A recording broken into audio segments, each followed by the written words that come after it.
Pottsgrove Manor. My name is Bob Studi. I'm the site administrator here.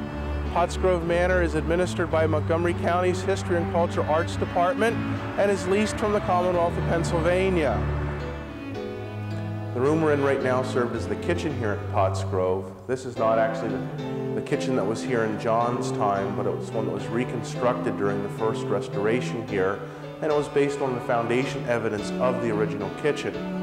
It would have provided space for not only cooking the family's meals, but also for the slaves and servants who also lived and worked here at Pottsgrove. We have a jack which actually comes from Rhode Island and dates to about 1700 here in the kitchen. It works by weights, turning the mechanism, which in turn goes down and turns the spit, and would provide about 10 minutes of turn time so a servant could be doing other chores. According to John's probate inventory, this would have been the only room in the house that had curtains in it. Fabric was extremely expensive. The good fabric would have been imported from England and hard to get.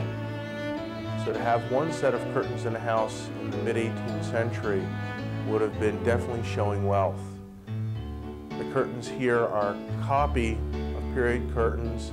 They ordered a lot of chintz and check fabric. So we've decided to go with the chintz or polished cotton here in the master bedchamber. John and Ruth Potts had 13 children throughout their marriage, 9 boys, 4 girls, all of which lived to adulthood. All did marry, and 12 had children of their own. It wouldn't be uncommon to find as many as 3, 4, and 5 young children in one bed, especially if they were under the age of 5. A linen press would have been found in the wealthiest homes, which would have been part of the care of textiles early through mid-18th century. Bed and table linens would be washed, dried, ironed flat, folded properly, and then finally pressed. And the idea of the press, which is contained in the top of the cupboard here, would have been to get the wrinkles in the right place in the form of raised squares.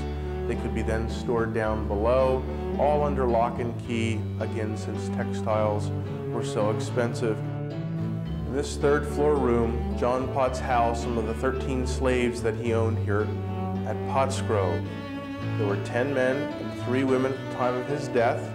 We know that some of them worked at the iron forge here in town, while the others probably worked in and around this house. The first recorded view we have of Pottsgrove actually isn't from until 1870, and it actually shows the house after it has been changed architecturally in the 1820s, but it does show the miller's house as well as the grist mill, which John Potts had built here on the property in the 1760s. Other views are also included here in the room, which follow other details. Everything from its hotel days when the Gable brothers purchased it and made it into the Mill Park Hotel, to when it was a bar room and boarding house for steel workers here in Pottstown. During the early part of this century, the house served as an apartment building with 3 different families living in it, and during the Depression of the 1930s, it fell abandoned. Now, fortunately for Pottstown, a descendant of John's by the name of Marjorie Potts Wendell decided Pottsgrove was important to the community. She raised the money, started the Pottstown Historical Society, and they actually began the first restoration here in 1939. During the Second World War, the house was donated to the Commonwealth of Pennsylvania, who under architect G. Edwin Brumbaugh finished the first restoration and opened the house as a museum in 1952 as we see it today. The house was operated by the state until 1985 when it was closed down. That's when Montgomery County becomes involved here.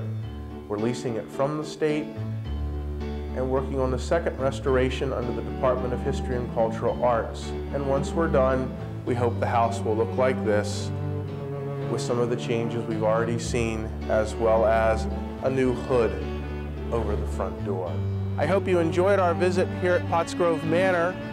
The museum is open all year long. You can call for more information at 610-326-4014.